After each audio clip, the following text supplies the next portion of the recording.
Hello दोस्तों, स्वागत है आपका हमारे चैनल में। आज जिस चैप्टर की समरी हम आपके सामने लेके आए हैं उसका नाम है the making of scientist, class 10 का इंग्लिश का फुटप्रिंट्स विदाउट फीट का एक चैप्टर है। चलिए शुरू करते हैं। The making of a scientist एक प्रेरणादायक कहानी है जो प्रसिद्ध वैज्ञानिक रिचर्ड एच एब्राइट के जीवन के बारे में बताती है।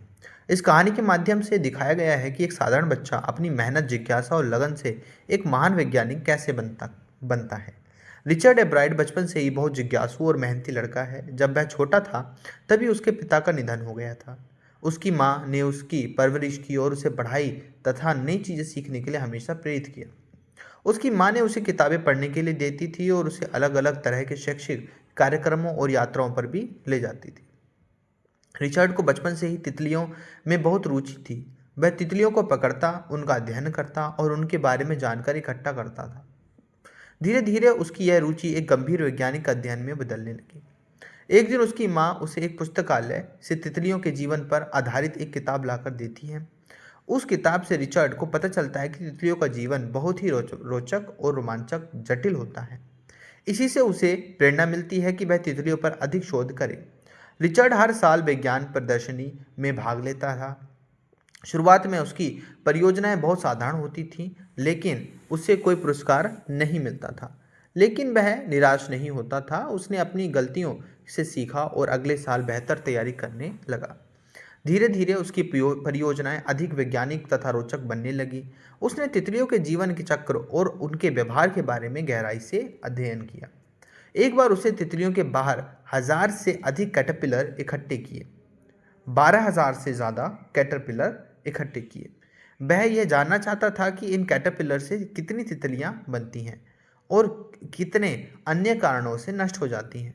इस प्रयोग से उसे पता चला कि कई कैटरपिलर प्रजातियों परजीवियों के कारण मर जाते हैं। इसके बाद उसने और गहराई से अध्ययन किया और यह खोजने की कोशिश की कि तितलियों के शरीर में हार्मोन किस प्रकार काम करते हैं। उसने यह पता लगाया कि एक विशेष हार्मोन तितलियों के पंखों के रंग और पैटर्न को प्रभावित करता है। उसकी इस खोज को वैज्ञानिक ने बहुत महत्व दिया। इस शोध के कारण उसे कई पुरस्कार मिले और वैज्ञानिक समुदाय में उसकी पहचान बनने लगी। रिचर्ड एब्राइट केवल विज्ञान में ही नहीं बल्कि पढ़ाई और अन्य गतिविधियों में भी बहुत अच्छा था।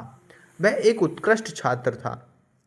स्कूल में हमेशा अच्छे अंक प्राप्त करता था। इसके अलावा वह वाद विवाद प्रतियोगिताओं, सार्वजनिक भाषण और अन्य शैक्षिक गतिविधियों में भी भाग लेता था। उसकी सबसे बड़ी विशेषता यह थी कि वह हमेशा नई चीज़ें सीखने के लिए उत्सुक रहता था। वह हर चीज़ को गहराई से समझना चाहता था और अपने प्रश्नों के उत्तर खोजने के लिए लगातार प्रयास करता था।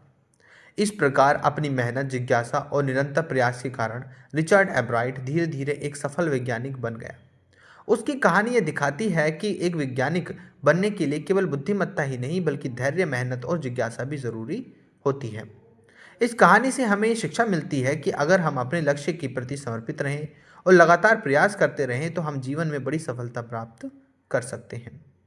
इस प्रकार द मेकिंग ऑफ साइंटिस्ट एक प्रेरणादायक कहानी है जो हमें सिखाती है कि जिज्ञासा, मेहनत और दृढ़ संकल्प से कोई भी व्यक्ति अपने सपनों को साकार कर सकता है। तो दोस्तों, ये थी समरी मेकिंग ऑफ साइंटिस्ट की। कैसी लगी ज़रूर बताना। चैनल को सब्सक्राइब ज़रूर कर लेना। समरी को 2-3 बार सुन लेना, क्योंकि समरी अच्छे से हमें समझ आई, कहानी हमने अच्छी समझ ली, तभी हम एग्ज़ाम में अच्छा कर सकते हैं। और एग्ज़ाम में लिखने के लिए हमें समरी का पता होना बहुत ज़रूरी है और अपने शब्दों में आंसर्स को लिख सकते हैं। ट्रांसलेशन आना बहुत ही ज़्यादा आवश्यक है। तो दोस्तों, मिलते हैं नेक्स्ट वीडियो में। हमें आपके सहयोग की बहुत ज़्यादा ज़रूरत है।